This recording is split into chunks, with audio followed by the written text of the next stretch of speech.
Good morning, Vikings fans.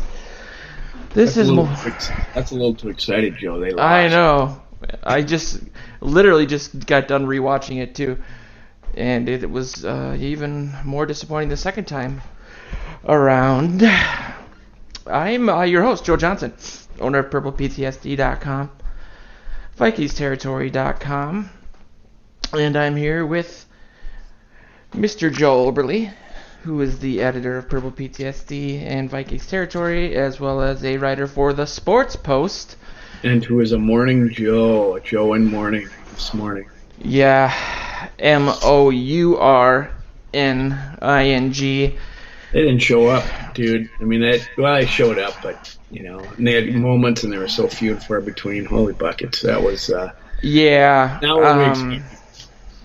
No, it doesn't seem like, the defense up until a few seconds left in the third quarter and then the beginning of the fourth quarter seemingly played pretty well. But they didn't feel like there was any urgency on the offensive side of the ball. I know it's a hard place to play, and they showed that stat for the NFL teams with the most December wins. And, the Patriots have the most by far of any team. But at the same time, and I know this doesn't really tie into it, but with the Bears losing and the huge opportunity and just the fact that the Vikings haven't beat a team with a winning record and they're, on the bubble in terms of the wild card, it just doesn't seem to... I don't really know in my head like what more urgency would look like. But it just didn't seem like a team that, and we've established this, especially in the recent weeks, that is firing on all cylinders this season. I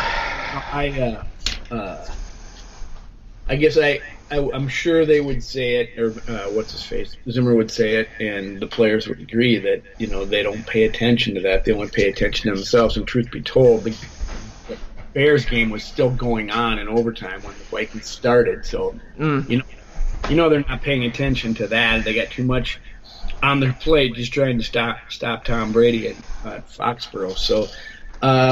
I guess I don't know why it's so difficult, but I know they're a great team. They're well coached by a jerk, and we'll get into that later. But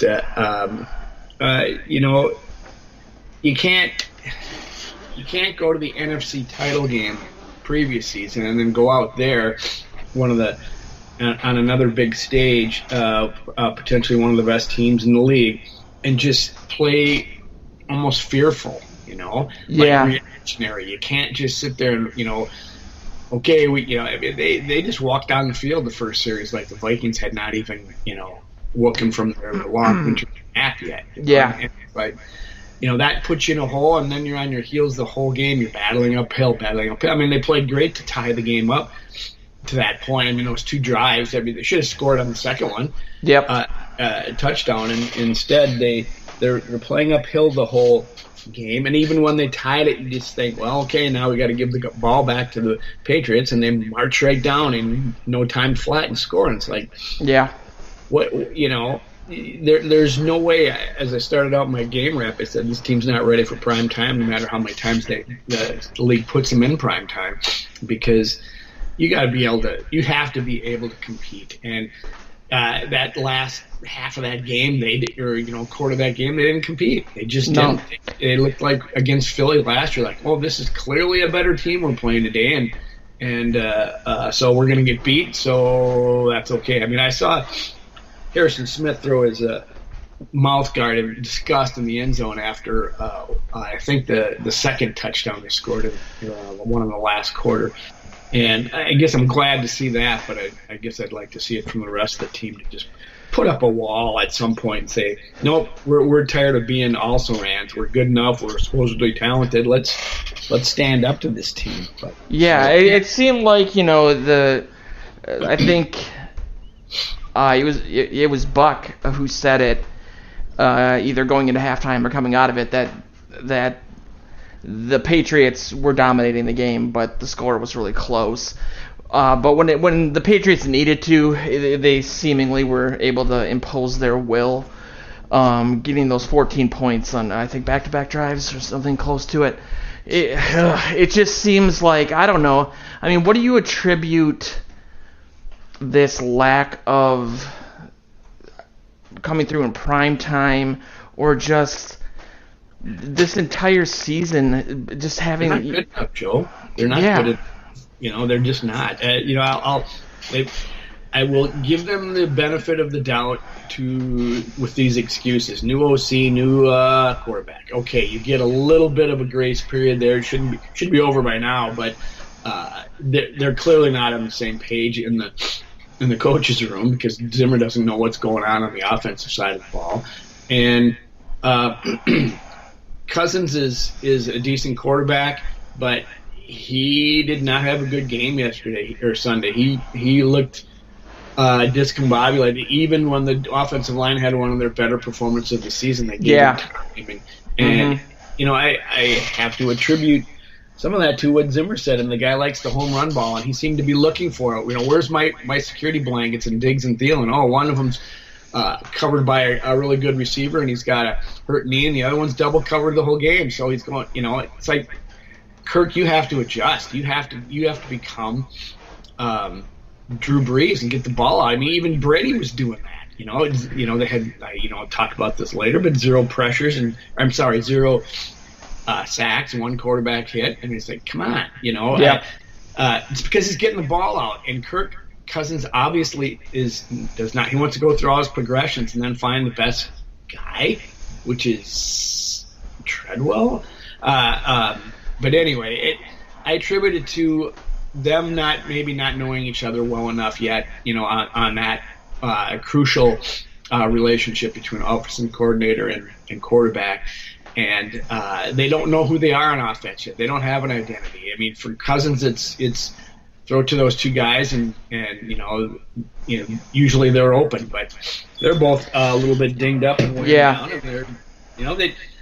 And Belichick took it away. We knew that going in. He's going to take away your strength, and so run the damn ball. Yeah, it was weird. I mean, there was a streak in the first half where I don't know, damn near 10 passes in a row were to Cook or Latavius Murray, which Aikman was bemoaning because it wasn't working very well. And 8 catches for 22 yards for Cook. Oh my God. How do you do that? I don't understand where this hype for DiFilippo becoming a head coach is coming from. With the reports or rumors that he's the early favorite for the Packers job. I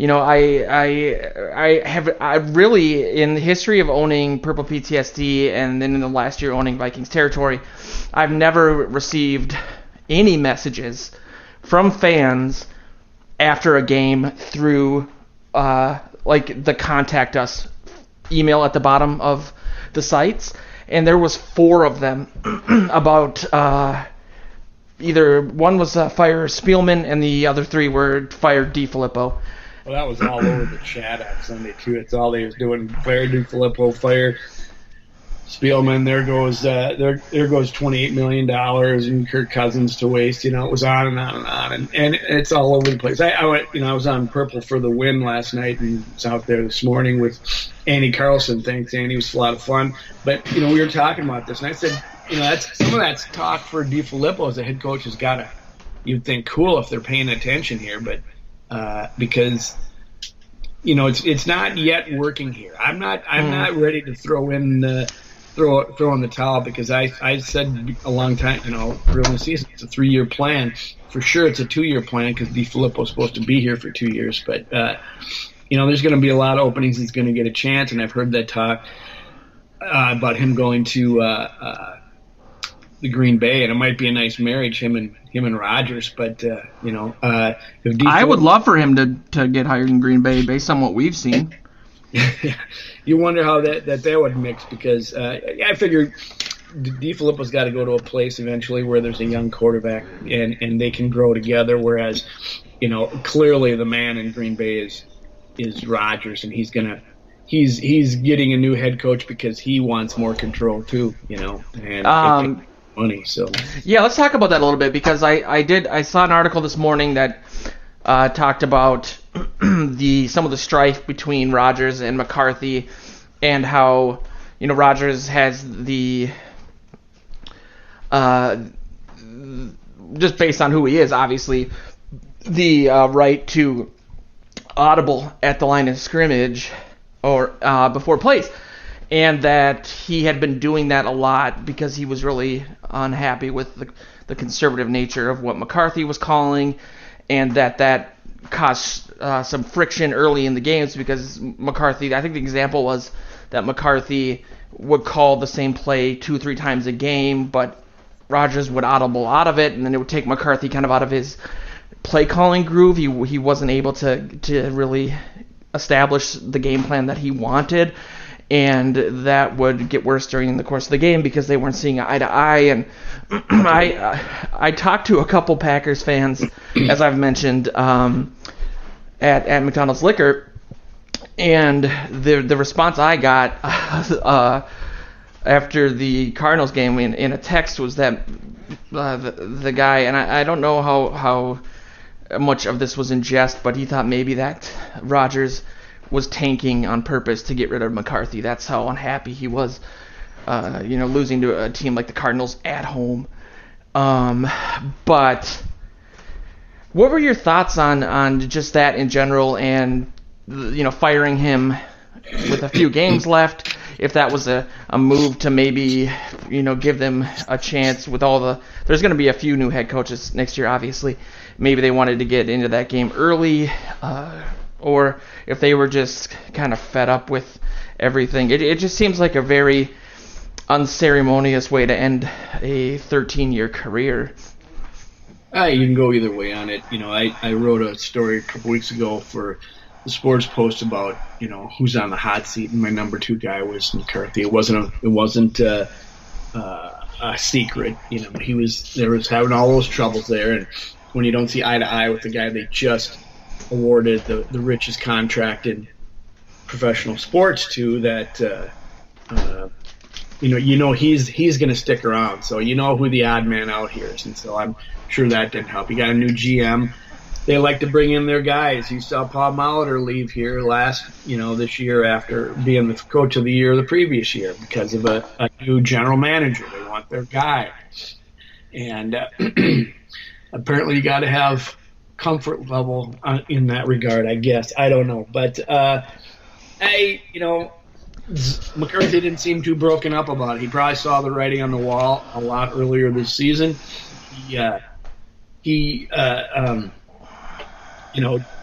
did it just like I was kind of bummed for him, saying he's a good guy. I've heard him on conference calls out at TCO in Winter Park before, and he's very respectful of the writers and and everybody else. And he seems like a really decent guy. And ultimately, I think he had 2 guys with pretty big egos that were clashing. One wanted to run the offense, and the other guy wanted to do the same. And so, I was talking with, I said, Andy Carlson. I was saying, well, I wonder how good, and this even pertains to the Vikings, how is that a good thing to have your head coach, either calling plays on offense or calling plays on defense? If they can't then be as attuned to the other side of the ball like maybe they should be as a overseeing the whole thing. But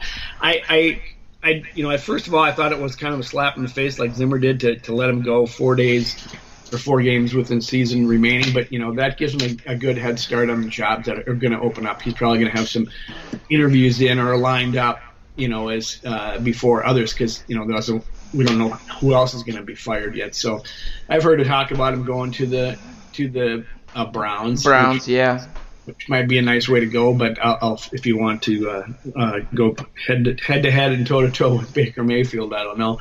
Yeah, that's interesting too.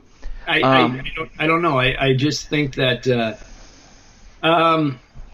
for a guy that, like you said, that tenured that long in the league, you should have probably let him finish the season, but maybe it's maybe they talked about it and said, hey, would you want to go now or you want to wait? Because their season's over, and they said, oh, let's do it now. Do you think he'll end up getting a head coaching job next season? Like, I would, if he were the coach that ended up coaching my team, any team that I was rooting for, I would probably not be too enthusiastic about it, just based on not necessarily how just this season has gone, but there's been a lot of talk about how he's running an outmoded offense, comparisons to the offenses that Brett Favre ran during the Super Bowl era that he had, 96, 97, and you got to wonder too how much of his success was tied to the fact that he had arguably the best quarterback in NFL history. I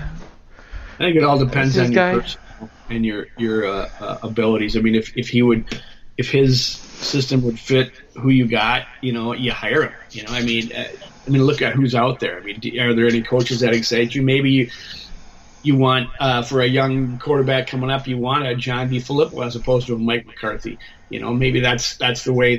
Certainly the league seems to be going with Nagy and McVay and all these young guns that are up and coming. They all have young quarterbacks with them too. So, that may be the place. I mean, that might be the smart move. I think if you're a place that needs some stability to get you to a certain place, he would be the guy to come in and settle an organization because he knows how to run a football team. It depends on your needs. The guy's got a Super Bowl. The guy's been to a couple. He's granted he's had those quarterbacks. There's no two ways about it. And I think more is he's been hampered by his general manager Ted Thompson's refusal to dive into the free agent market and trade market. He that's built the draft. The point I was going to bring up. Yeah, and so you got to give. You can't take that away from McCarthy. I mean, look what happened last year when Rodgers went down. You saw just how bare the cupboard was, and it still is this year. As far as you made up the point of tanking, I don't see that as part of Rodgers' makeup, but at least not consciously, maybe subconsciously. Yeah, you almost don't see him going for it like he always has in the past. I mean, he doesn't seem. He could be injured too. I don't know. It's terrible if a team does that. I hope they don't continue. I don't want them to get a good draft choice. I hope they get all fired up now. But it is still astounding to me that Ted Thompson had that as his management style, and that it seemingly worked at least for a little bit. I can't think of any other team that does that. No, that has done that because they had a great quarterback. Yeah. But it seems like such an odd thing to do. I don't. Do you remember like why? Like what his logic was or lack thereof? I don't know. I mean, why would you be against that? I know it doesn't. Unless you're even the world's best draft genius can't get by that way. So I mean, I'm happy. It's fun to watch them get a taste of what we have to deal with from year to year, but I don't know. At this point, and I know that I waver and that I was cautiously optimistic about the game. And I'm looking at Sunday's game, and from a business standpoint, obviously I want the Vikings to win. I want them to go to the playoffs. That means more eyes for the site and for all the hard work that everyone on the site does. But really, I don't see the point of the team is just off this year. And are you talking Vikings again? Yeah. I did want to respond to your question on Ted Thompson. I don't know. That's a total different mentality that you don't see anybody else doing. I had one interaction with the guy once. It was right after they won the year after they won the Super Bowl. I was in the press box at the Dome, and he was sitting up there, And so I just walked up to him and I said, "Congratulations on your win." And it was the Pack. He was there for the Packers game, and I said, "Do you mind next time you come over, you're not bringing so many Packers fans with you?" and as a joke, and he looked at me and he kind of blinked his eyes with this blank stare, like he either didn't get it or it was like, "Go away, I don't want your humor." Oh no! So I said, "Okay, I'll see you later." Yes. It was. I mean, it was a really different response. He was a little bit nonplussed when I, shook his hand and said, "Congratulations on the Super Bowl win." I mean, it was like, come on, you're the architect of the team, and I think guys like that get caught up also in their own hype.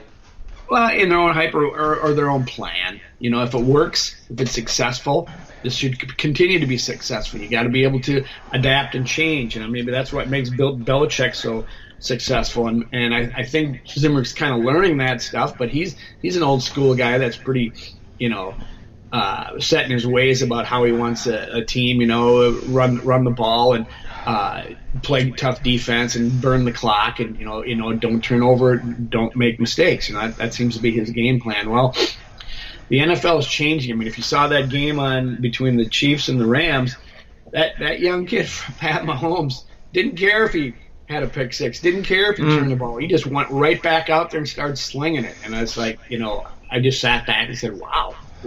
So I think that's the way the Vikings Rams game went. And if you gotta be successful in that part of this game as well, because you can grind it out, but it's almost getting like college where the lead can change so many times in the last minute that you better be able to get back out in the field and move the ball. So anyway. What did you think? We didn't have a chance to talk about the Kareem Hunt thing because it obviously happened over the weekend, and I'm still pissed that I didn't pick him up in our fantasy league. Who? What's his face from Kansas City? Spencer Ware. Yes. You didn't pick up him? No. Yeah. And I could have. It wouldn't have mattered. I don't think I'm making the playoffs anyway. No, but were you surprised that the Chiefs made the decision that they did? And do you think that eventually he'll be back, or that he'll have a career somewhere else, or will he end up like Ray Rice? I was surprised at how quickly it escalated. I guess when you think about it in totality, they knew about it for months and they didn't do anything about it. So maybe they realized, well, when this video comes out, we're gonna have to get rid of him, but let's ride him until we and that happens or something, because they moved really fast. Yeah. Even, Goodell moved really fast, so I was surprised by that. Really quickly, another caveat too. Do you believe that that was the first time that either the NFL or they had seen the video, or do you think that they'd seen it and were just doing what they typically do, and then once it became public, they really had no choice? No idea on that. We don't know, and you got to take them at their word, I guess. I would hope so. Who believes anything someone in power says? Because when the leader of the free world is going to lie at every step of the, anytime he's challenged on something, and it's accepted. So he's only lied 6,500 times. I know, according to the Washington Post this week. 6,500. Anyway, so I don't know. They moved so quickly. Maybe they knew what was going on and were able to move that quickly. But I thought, well, they would. Wring their hands and make decisions and let this Sunday's game play out, and then next week, when they have a little more time, they would start making their decisions. But no, they moved, and so it makes one think maybe they did know what was going on, but who knows? I love to kind of be a voyeur for other teams' misery, just because I feel like I can bond with them. So the second that I saw that he was released, I went to the Kansas City Reddit to see what people's response was, to see if there's anyone defending him. To their credit, they said that it was the right move, but the consensus was that the team had no other choice because he had basically lied to them, both players and management, and that it's probably not the best way to put it, but that the cover-up was worse than the crime, which, when the crime is that, especially, God, it's just, the best way that I saw it put was that the NFL's having this amazing renaissance of a season. There's been amazing games, scoring's been up. Trump hasn't been tweeting about them, at least recently. The protests have been converted into like positive action and charity and things like that. And this was a huge black mark. And the reason that I said I hope that the league only saw the video after it came out on TMZ is that, and I have very little faith in this, but after what happened with Ray Rice and the horrible, just the way they handled it, they didn't seem to have any plan. If it were to come out that they were aware of the video beforehand, it would just mean a lot of bad stuff for the league. And I'm not saying that I don't want it to be true just because I don't want the league to suffer. I just would feel kind of gross supporting a league that continues to make the same mistakes. And I don't understand why Goodell even got an extension in the first place, outside of the fact that he's, obviously got a lot of power and is able to dictate stuff like that himself. But doing what the owners want him to. So that's those guys that hired him. So outside of Jerry Jones, I guess, because they hate each other. But yeah, I suppose the league it grows every year. Even last year, revenues up. Kareem Hunt play again? Yes, he will. He'll serve his time and he'll come back. I mean, Adrian Peterson ran for 90 yards last night, a 90-yard touchdown last night, and he still says stupid things in the press. And yeah,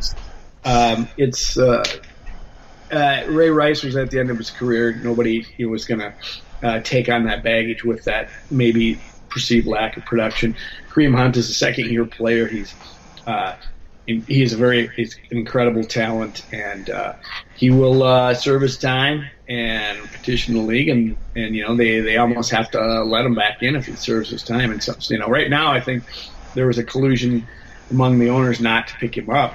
Besides he was on the exempt list anyway. Of course, so was Reuben Foster, but I think he'll play again. So yeah, he is, assuming he keeps his nose clean, and he's got that other assault issue too, and you gotta hope that it isn't a CTE related thing. But anyway, back to the Vikings. Let's get into the Tuesday tales of the tape, because there is one fortunately that ties into what one of your points was. So I wanted to. Okay. Here we go. The first one, I want to say I got this from Vikings.com, so I thought it was a very interesting stat, but because the whole third down stat, and the Vikings had to stop the Patriots on 3rd and 3 yards or fewer 8 times, and they failed 6 times, and that factored into New England's 50% success rate, 7 for 14. That's nearly double the allowance rate by Minnesota. Yeah. 27%. Yeah.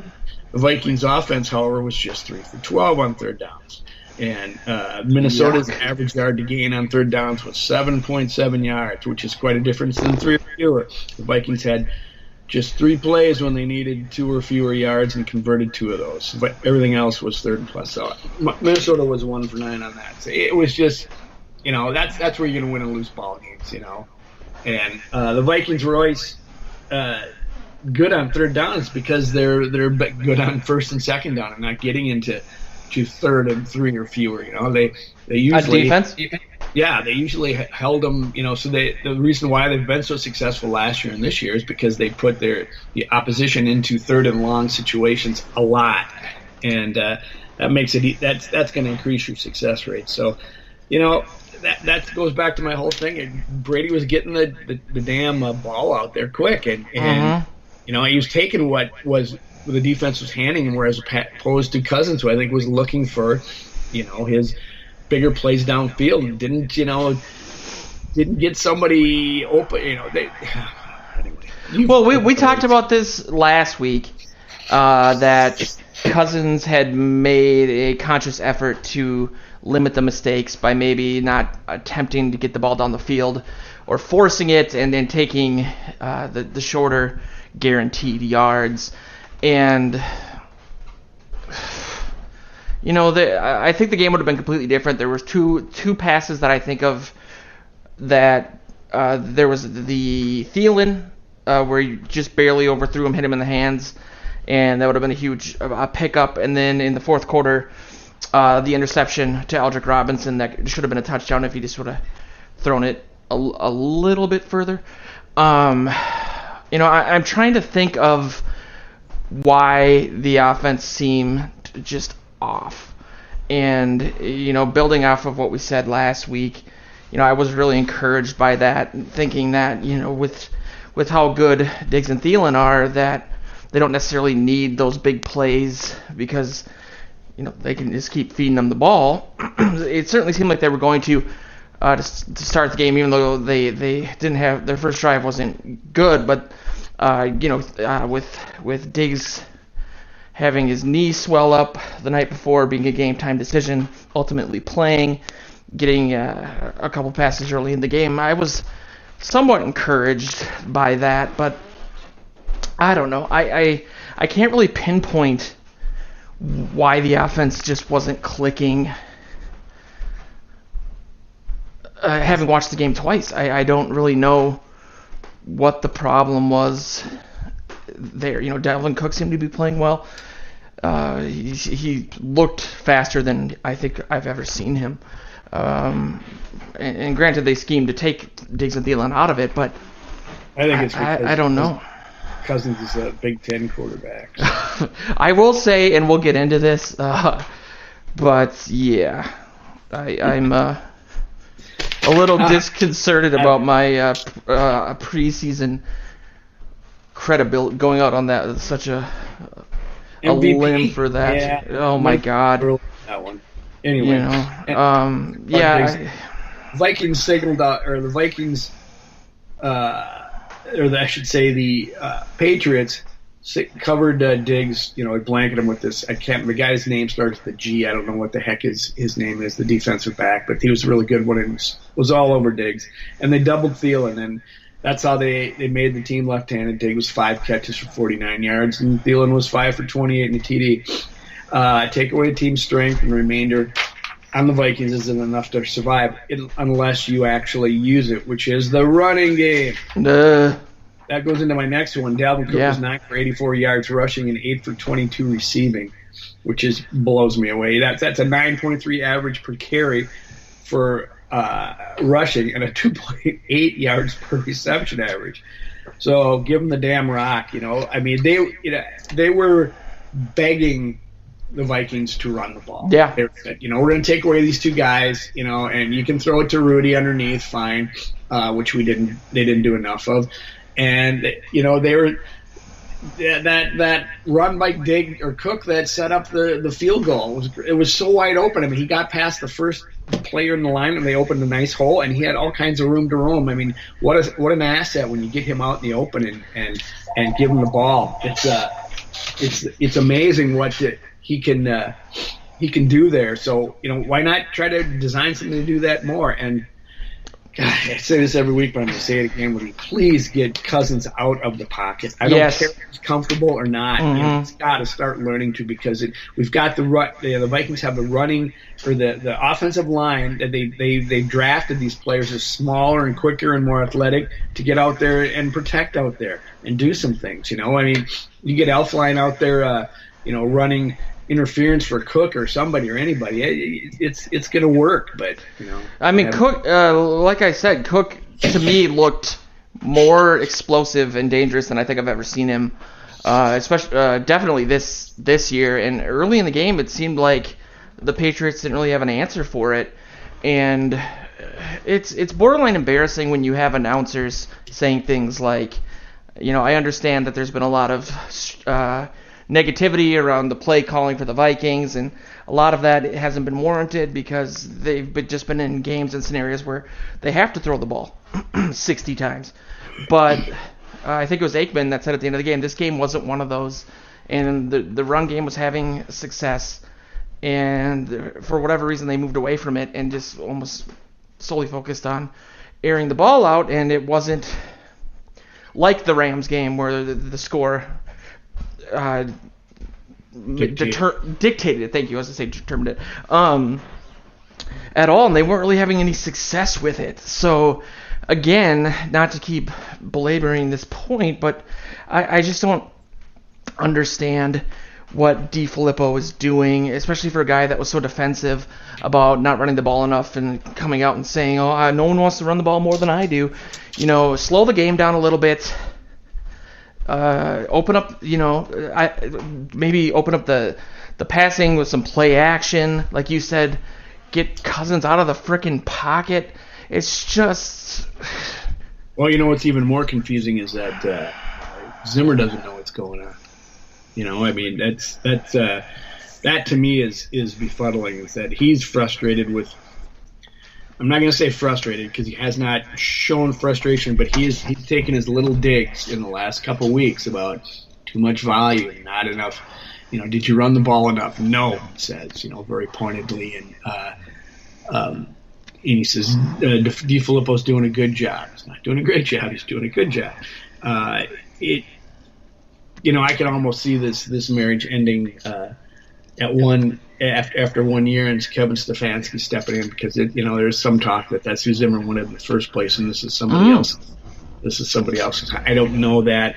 It's speculation as much as me saying it as someone else said it. So there's nothing to indicate there's nothing that's been said that that's the case, but that's what some people have talked about. And if he's really frustrated, he needs to look in the mirror too. I know I brought this up last week, but the fact that he often doesn't have his microphone down when the Vikings have the ball, he can obviously pull it down and take it off of mute mode or whatever when he needs to, but it's just, and I can respect that he's doing the defensive play calling.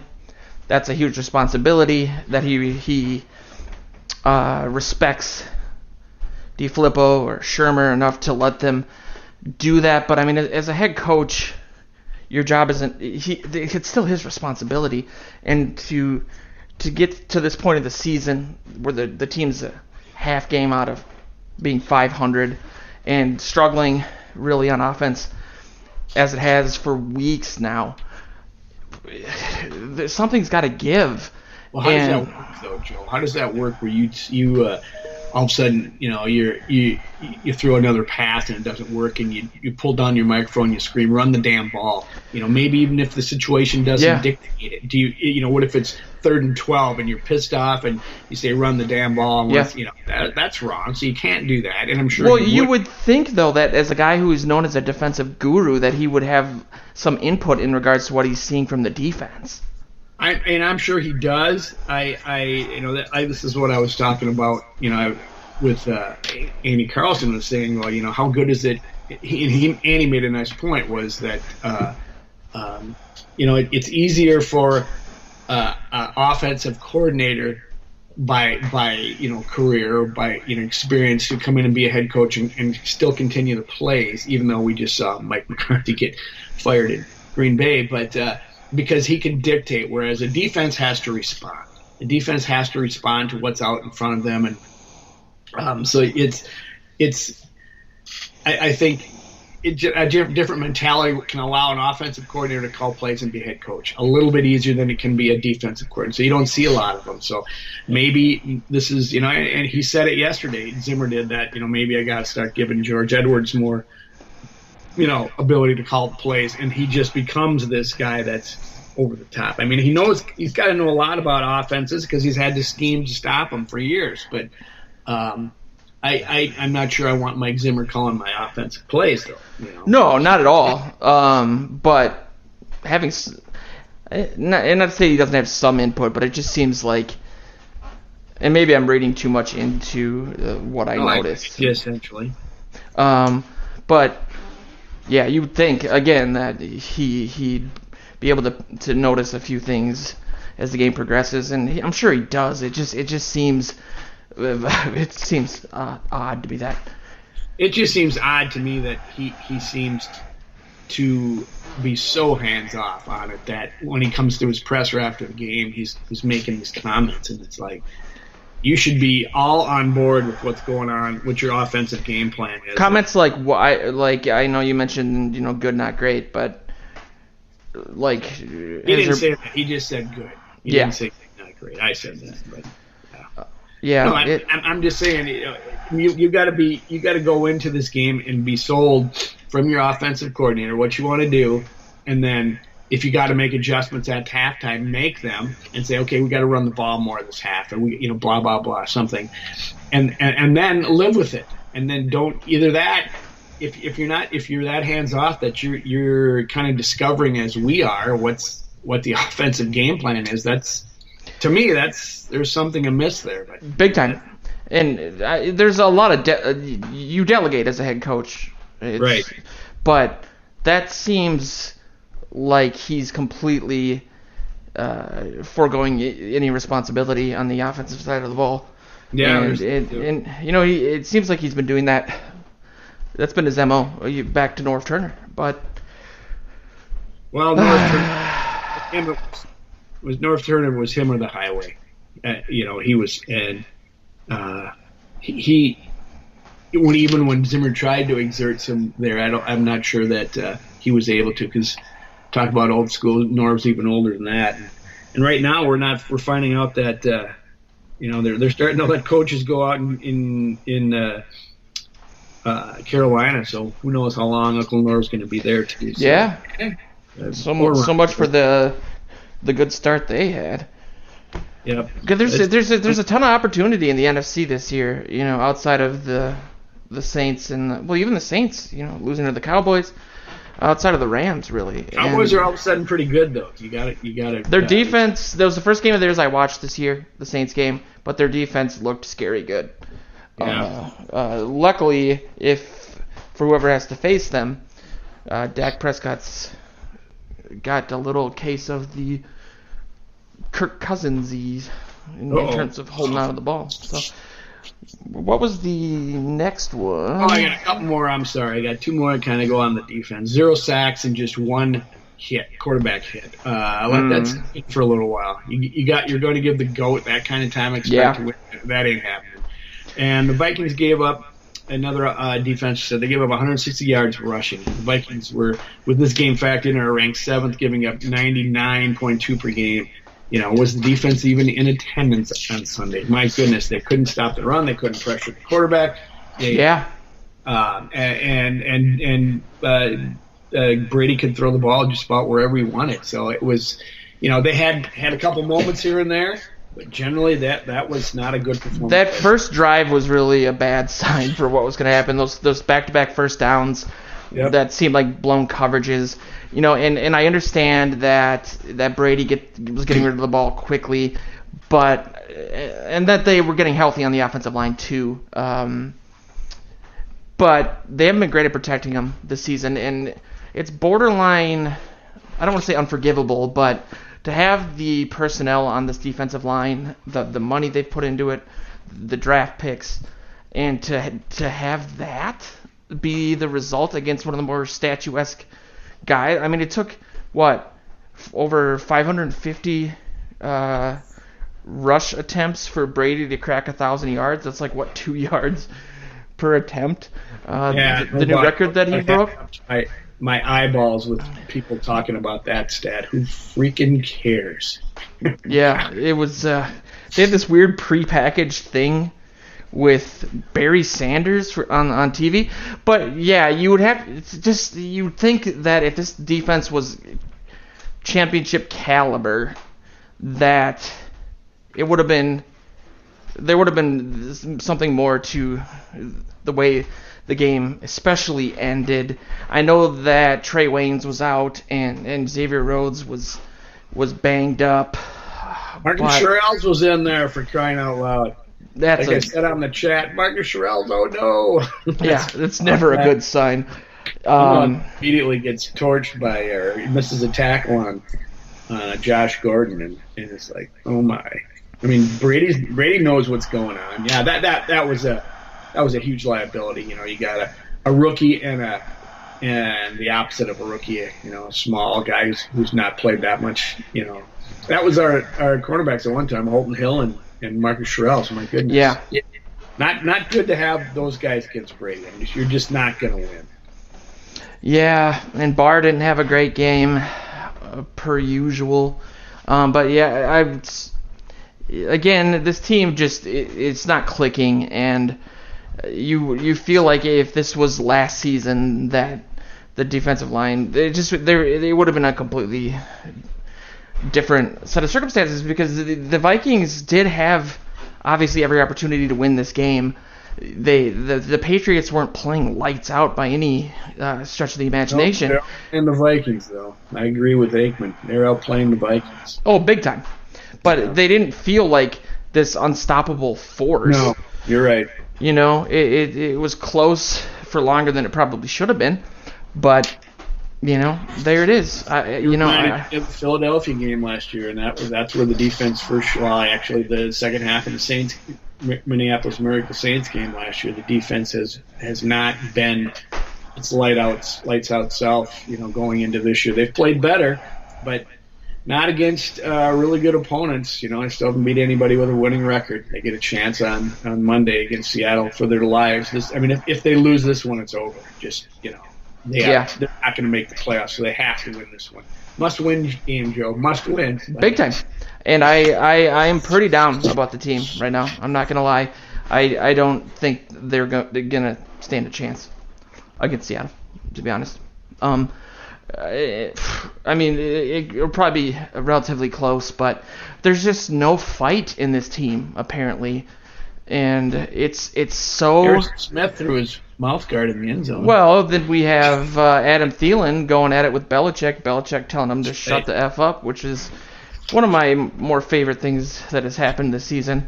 Not me. I don't like that guy. I don't care if he's the king of Siam, and he. Belichick? Yeah, he deserves credit for. Maybe you're saying at what Adam did. Yeah, of course. I just this guy shows his true colors. I mean, he's a a petty dirtbag. We have the leader of the free world that can constantly does not generate any respect for him or his office by the way he acts. I mean, Belichick doesn't deserve any either, because this is the way. Granted. Thielen opened the floodgates, but settle down, Bill. Settle down. Just say, you got what you wanted. Isn't that beneath him? You would think. Yeah, a little bit, I think. I can't imagine seeing like Vince Lombardi doing something like that. But yeah, he's a curmudgeon, and he's very petty, and he's a prick. It kind of occurred to me that. And the reason that Thielen went after him, because he's saying it was BS, that all of a sudden some guy pulls up lane when what's his name needs more time to throw his challenge flag. And it's funny, they show him searching, doesn't even know what sock it's in. Why is it in his sock? Put it in your pocket, you dummy. And the other thing is they have three, all you hear throughout the game, oh my God, Gronk is such a great blocker, and he has 3 holding penalties, in the game. Yeah. Who do you think he learned to block from? To block and cheat at the same time. There were some suspect calls in that game, not to make up excuses, but those 2 non-flags in the end zone could have, changed some of the momentum. For me, that's beside the point I'm making, is that I just think Belichick's a cheater, and he has been. It's been proven, and he will do anything to win, and you have to do that on this level. I guess that's the way the game's played, unless you're a golfer, supposedly, but because there is so much at stake. But if you're good enough, do it without cheating, Bill, and Yeah. He's a golfer. He had to know better than that. I wonder what his handicap, how manufactured that is. Come after me, Bill. Come on. Let's go. Yeah. There'll always be some form of an asterisk at looking back at what they do. I'm sure the stuff they've been caught for is just the tip of the iceberg. Yep. You know, I never liked, even before they got busted for stuff, like how they would purposefully mess up the field back in the Peyton Manning and Indianapolis days to level the playing field a little bit, I guess. They seem to, if you're that good, you need all the competitive advantages I guess you can get, but yeah. He's a prick. I can understand a little bit. That seems like, it's been happening in sports forever. They say there was always a mound in front of home plate in Detroit where the Tigers played, and you can have your home field advantage. If the Bears supposedly their grass and stuff is longer, blah blah blah. And I'm fine with that, but it's the using technology to spy on your opponents and deflating the balls when it's that kind of stuff that I don't know. Maybe I shouldn't even be. Maybe they're all a piece of the same, and I'm wrong. And you're right for bringing them up, but I can't trust them any more than I can throw them. And after this weekend, I'd have no trouble trying to throw him. So, come on, Bill, come on. That'd be good press. So typically, I when the Vikings win, I do a segment either fortunately, unfortunately, so taking a positive and making it a negative, or finding the negative around it, or when they lose, finding a positive to spin. And I was encouraged by Dalvin Cook. When he had that big run a few weeks ago. He mentioned that he had a fifth gear that he didn't put it into because he was still worried about his hammy. He seemed to be in that fifth gear in the first half. I mean, he looked, like I've said 3-4 times now, more explosive than I've ever seen him. His top end speed was amazing, but I almost don't even want to use that because I really do feel like the writing's on the wall and this season's basically over. They have a huge game this week, and they could turn things around, so on and so forth. But let me spin it for you then, Joe. If that that was unfortunately, then this is where Zimmer might have a point. If you finally got your offensive line played a little bit better, they opened some holes, they protected a little bit better. You've got this guy who is an incredible talent, finally healthy and back on the field, and maybe this is where Zimmer is right. Let's run the ball. If you don't take this offense, all these weapons, and try to figure out a way to run a more balanced offense to keep the defense on off balance, then what you're doing, DeFilippo, is basically using the Vikings game as your resume for a head coaching job, and I don't know if that's the case, but I think now going forward, you start, featuring Dalvin Cook, and so we can open it up, make him the guy that you take away, so they can't take away your strength, I guess, like the Belichick just did. Now, maybe not. Maybe this is where I guess I would say the Vikings can catch fire here. I do believe they probably have to win out to make the playoffs. Yeah, and they can certainly do that, and they can certainly do it with something they haven't really had for most of the season. It is a decent running game. Let's go. Yeah, I feel like that. Like we've said, the urgency wasn't there. This team hasn't shown the ability to put up a fight when it matters. And the fact that at this point in the season they have yet to beat a team with a winning record just says everything to me about the way things are going to end. I keep waiting for that to happen, for the offense and the defense to both have a good game, for Cousins to not in big games against teams with winning records to not throw the game away. I don't want to sound like a complete apologist for him because I know I am, but I don't necessarily want to blame the pick, the Aldrick Robinson pick on him per se. And when you're throwing the ball as often as he has, and he's been under duress a lot this season, but something does have to change. I mean, clearly this is not what they expected when they gave him that money, and again, throwing the ball that often, abandoning the run game, becoming that one-dimensional for a guy who, has shown in his time in the league what his negatives are. And the Vikings seemingly either not being aware of it or not trying to mitigate it in any way. I know Luke Braun on the Purple Journal podcast has said that the team knew what they were getting with him, and that they were willing to take the negative with the positive because they thought the positive was enough with this defense and with these playmakers on offense to get them further than they were last year, to win more games. And it just hasn't been the case. I don't know if it's because they've been so one-dimensional, if because they've not had a game where they've fired on all cylinders. We didn't really get into this, but Dan Bailey's been crappy too. It's really honestly just disappointing as hell. I mean, I can't imagine if you would have told me during the preseason that at this point of the season, not only are the Vikings basically 500, but that they again haven't beaten a team with a freaking winning record. It's just to me, and I don't want to sound as reactionary as I am, but especially because I was so bullish a couple weeks ago, I just don't think I'm just waiting for them to get it together, and I don't think it's gonna happen if it hasn't happened already. I can't believe you haven't even, you talk about all these issues, you haven't even hit on the most pressing one that is bugging me from that game. What the hell was Matt Weil doing when he was out there on fourth down? We have never heard why he wasn't out there to hold that snap. And yeah.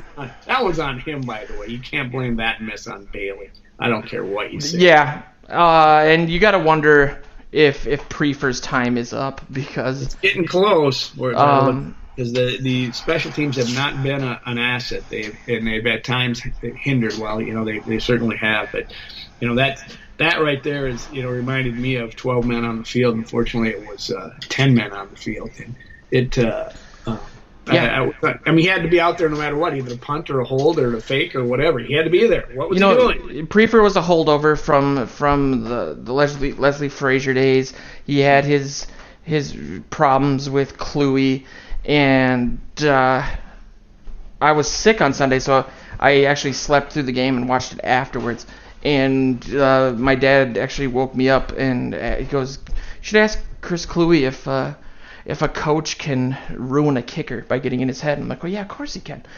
But if every kicker this team has had under Zimmer's leadership has been an unmitigated disaster, and you have things like that happening where the guy's not even on the freaking field, and it's December, and as important as every point was going to be in this game, going up against the Patriots in December at their stadium, it's just bad news, brother. Too much crap like that going on, I mean, I wouldn't say there's so much. The special teams there's probably going to be a place to change things next year, and I hope they don't use it as we're making changes here and miss the other improvements they have to make, like you get some linemen and what have you. Yeah, I wonder what they'll do. If they get rid of Prefer, they can say, well, let's keep Bailey around, because if they draft another kicker, that'll be 3 since Zimmer showed up, and there's no guarantee that'll work. And then you look at what Carlson's doing down in Oakland. I think he's 9 for 10 now. And you have to think, well, there's something going on there. But, Sir Joe, we talked about that. He doesn't have the same pressure he had here. That was a mistake. They should have kept Kai Forbath, Big time. not in the way it looks now. I have no problem with Bailey though. I don't think he might be spotty, but I think they made the right decision getting rid of Carlson, calling me. That must be Bill Belichick calling me to. He heard. Yeah, and one of the misses last week was not on. It was on the holder too. So there you go. It's just it's been just a really crummy season, and we'll see what happens against the Seahawks. I do obviously want them to win and hope that they can get things together, but it just something is off, and I don't know what it is, and I don't know how they fix it this off season. But if the season were to end today, I would not be super excited going into next season with this exact same coaching staff. I think something needs to change. I do think that DeFilippo has been. No, but I think. We're gonna have to have words if that's. No, not at all. They're too far invested in what he's been doing. It's his defense. It's his team. DeFilippo, I think, has been bad though. I really do. And you can't win in the NFL, even though it is a passing league, with these just completely unbalanced numbers. And a lot of the games have called for it, but some of them haven't, and they have talent at the position. And the offensive line played well. It's probably one of their better games this season, and the running game was working. And it's just they for whatever reason decide to get one-dimensional when they don't have to be. And so I would love for him to end up in Green Bay. Get him off our hands and let's see what else we can do. But I don't think that would happen either, going into next year. But I can't imagine that the ownership is completely stoked about the way things have gone this season. The Wilfs have invested, to their credit, a lot of money into this team, and it's not a complete nightmare of a season, but it's pretty damn close considering what our expectations were, and what they did to improve on last season. But if anything, it's just proof that you need to strike while the iron is hot and take advantage of when you have that magic, and because it's never a given that it'll happen again. And this is not this league. So unless you're the Patriots. Exactly. So we'll be back on Friday, unfortunately, to cover the Seahawks game. It's basically a playoff game. So we'll see how that goes. If people want to, you mentioned you did you went over to Andy's show this morning? It's been posted this morning. I was over there last night. Oh, but you did it in person? Yeah. Oh, awesome. At Blue Door? Yeah. Oh, cool. Fun. Awesome. He does a nice job. He does a great job. I love how you can hear yourself talking in his headsets, like the radio, like the real radio. I'll post a link. The sound of your voice? I don't. Took me a while, but I don't like the sound of mine. Yours is. Oh, that would have been the greatest diss ever. No, Andy's a great guy, and I'll link to that show in the articles for this. But keep an eye on the site. Yeah, keep it here, huh? Yeah, and we'll be back Friday. But just come on, Joe. You can end the show. You can do it. I know you can. Come on. Why was I born in Minnesota? But thanks for listening. For those of you that are out there, we'll be back later this week. Follow us on Facebook and Twitter at Purple PTSD and at Vikings Territory and Viking Territory. But this has been Morning Joe's. Talk to you guys later this week. I'm Ron Burgundy.